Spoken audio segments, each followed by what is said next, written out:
আসসালামু আলাইকুম এভরিওয়ান, সবাই কেমন আছেন? আজকে নিয়ে চলে এলাম মোমো রেসিপি নিয়ে। মোমো খেতে কার না ভালো লাগে? আমার তো বেশ ভালো লাগে। কোনো ঝামেলা ছাড়াই এটি অনেক সহজভাবেই তৈরি করা যায়। আচ্ছা চলুন আমরা মূল রেসিপিতে চলে যাই। আমি এখানে কয়েক পিস মুরগিকে ছোট ছোট টুকরো করে নিয়েছি। মুরগির পিসগুলোকে আমি এখন ব্লেন্ডারে কিমা করে নেব। কিমা করা হয়ে গেলে একটি বাটিতে আমি কিমাগুলো নিয়ে নেব। মুরগির পিসগুলোকে ব্লেন্ডারে কিমা করে নিলে অনেকটা সহজ হয়, এতে করে বেশিক্ষণ টাইম লাগে না। আমি এখানে পেঁয়াজ কুচি, মরিচ কুচি, ধনিয়া পাতা কুচি, রসুন বাটা, আদা বাটা, লবণ, গোলমরিচের গুঁড়ো আর সয়া সস দিয়ে কিমাগুলোকে আমি মেখে নেব। আপনারা আপনাদের মন মতো এখানে সবজিও ব্যবহার করতে পারেন, যেমন ধরেন টমেটো, গাজর, পেঁয়াজের কলি ব্যবহার করতে পারেন। এই তো কিমা রেডি হয়ে গেছে। আমি এখন মোমোর ডোটা তৈরি করে নেব। আমি এখানে 2 কাপ ময়দা, লবণ, সামান্য পরিমাণ তেল দিয়ে মিক্স করে নেব ময়দাগুলোকে। আমি এখানে একবারই পানি ব্যবহার করব না, অল্প অল্প পরিমাণ পানি দিয়ে মেখে নেব।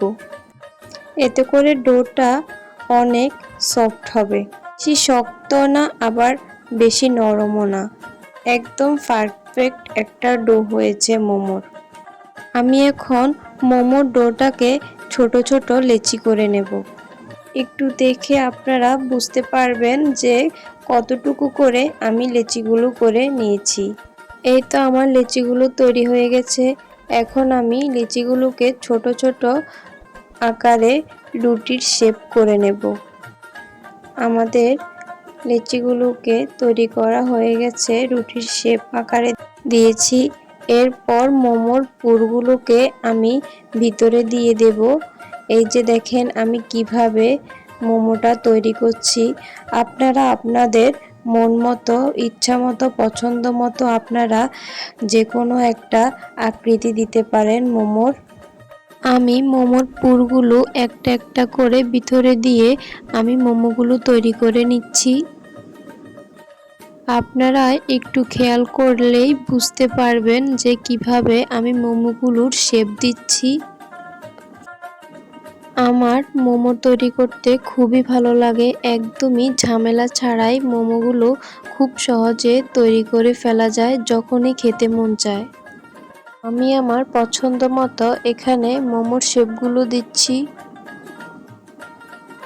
এই তো আমার একটা একটা করে সবগুলো মোমো তৈরি করা হয়ে গেছে।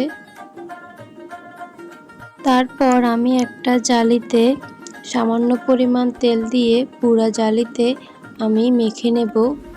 এতে করে মোমোগুলো উঠানোর সময় খুব ইজি হয়, মোমোগুলো আর জালিতে লেগে যায় না। এরপর আমি গরম পানি করে একটি পাতিলে দিয়ে দিয়েছি। আমি পানিটা আগে থেকেই গরম করে নিয়েছি। এরপর আমি মোমোগুলোকে জালির উপরে বসিয়ে দেব একটা একটা করে। সামান্য পরিমাণ একটু ফাঁক রাখতে হবে, মোমোগুলো তো যখন হবে তখন একটু ফুলে ওঠে। তারপর আমি এখানে মোমোর চিলি ফ্লেক্স তৈরি করে নেব। কিছুটা রান্নার তেল, রসুন কুচি, ভাজা গোটা মরিচ শুকনো ভেঙে দিয়ে দেব, সয়া সস দেব, লবণ দেব। এতে করে মোমোর উপরে এগুলো দেওয়ার পর, মোমোর চিলি ফ্লেক্সটা দেওয়ার পর খুব সুন্দর একটা ফ্লেভার আসে। মোমোগুলো হয়ে গেছে, 15-20 মিনিট লেগেছে। খুব সুন্দর একটা গ্রান বের হয়েছে। আমার থেকে তো মোমো সস দিয়েই খেতে বেশি ভালো লাগে। আপনাদের থেকে কেমন লাগে কমেন্টে জানাবেন প্লিজ। ভিডিওটি ভালো লাগলে ইউটিউব থেকে বেল বাটনটি অন করে সাবস্ক্রাইব করে দেবেন। ফেসবুক থেকে লাইক, কমেন্ট, শেয়ার করে ফলো করে সাপোর্ট করবেন। আর বন্ধুরা আমার পাশেই থাকবেন। ধন্যবাদ সবাইকে। পরবর্তী রেসিপি নিয়ে খুব শীঘ্রই আসছি।